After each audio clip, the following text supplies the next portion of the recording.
Minneapolis, AP. Moments after rifle blasts reverberated inside a Minneapolis church, Catholic schoolchildren wearing plaid jumpers and green polo shirts ducked into pews, some jumping atop friends to protect them from the carnage. One girl, Lydia Kaiser, was struck shielding her little buddy, while her father, the school's gym teacher, helped usher children to safety and reunite them with their parents, according to a family friend organizing fundraising for the family. A 13-year-old boy named Endra, who was shot twice and rushed into surgery, asked the doctor, "Can you say a prayer with me?" his aunt said in a GoFundMe posting. Endra's aunt said he's now recovering, and the surgeon told the family that Endra had inspired their medical team. Despite the horror carried out Wednesday by a shooter whose journal entries detail weeks of preparation and a fixation on harming children, stories of bravery and tragedy have emerged as families share their accounts. At least 5 children and 1 adult remained hospitalized Friday after the shooter fired 116 rifle rounds through the church's stained glass windows.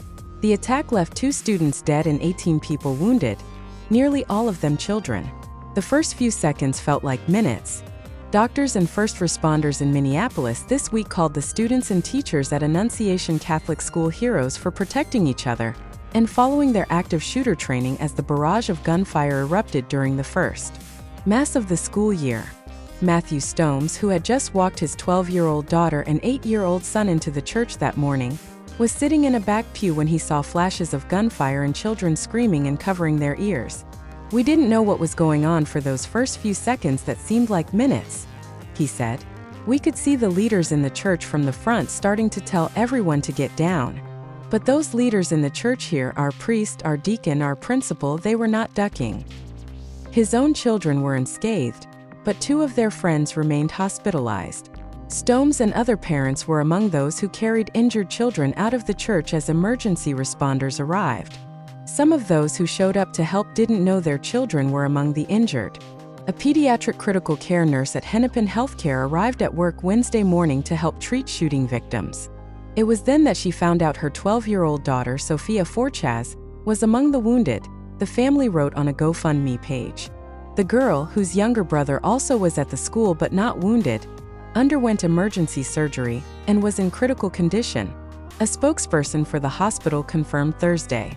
Her road ahead will be long, uncertain, and incredibly difficult, but she is strong, and she is not alone, the fundraiser says. Weeks of preparation.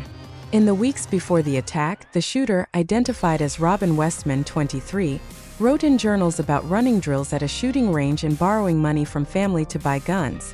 The preparation was spelled out across hundreds of pages written in Cyrillic, a centuries-old script still used in Slavic countries. An entry in July describes the school as an easy target, but cautions about avoiding parents, who could have guns and fight back. The shooter also writes about waiting until school starts to be able to attack a large group of children.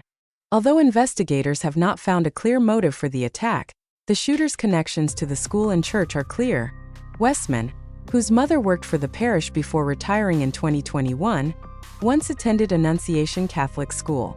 New law enforcement documents revealed Friday also show the shooter went through a romantic breakup not long before showing up at the church with a pump-action shotgun, a 9mm pistol, and a semi-automatic rifle. What appears to be a suicide note to family contains a confession of long-held plans to carry out a shooting and talk of being deeply depressed.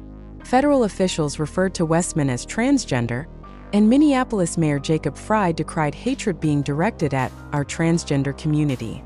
Westman's gender identity wasn't clear. In 2020, a judge approved a petition, signed by Westman's mother, asking for a name change from Robert to Robin, saying the petitioner identifies as a female and wants her name to reflect that identification. Father wants his son remembered for his love. The father of the 8-year-old boy who was killed tearfully urged others to remember his son for his love of family, fishing, and cooking. "Please remember Fletcher for the person he was and not the act that ended his life," Jesse Merkel said Thursday. The parents of 10-year-old Harper Moisky, who also died in the shooting, said they want to see their daughter's memory bring about changes when it comes to gun violence and mental health issues. Change is possible and it is necessary, so that Harper's story does not become yet another in a long line of tragedies, Michael Moisky and Jackie Flavin said in a statement. The shooting has renewed calls for gun safety legislation. But getting that done may be difficult in Minnesota, a state closely split along partisan lines. This story was first published on August 29, 2025. It was updated on August 30, 2025, to correct that 18 people were wounded, not 20. See were reported from Toledo, Ohio. Associated Press writer Sophia Riddle in Montgomery, Alabama, Jesse Bedine in Denver, Hannah Fingerhut in Des Moines, Iowa, Jack Dura in Bismarck, North Dakota, and Hallie Golden in Seattle contributed to this report.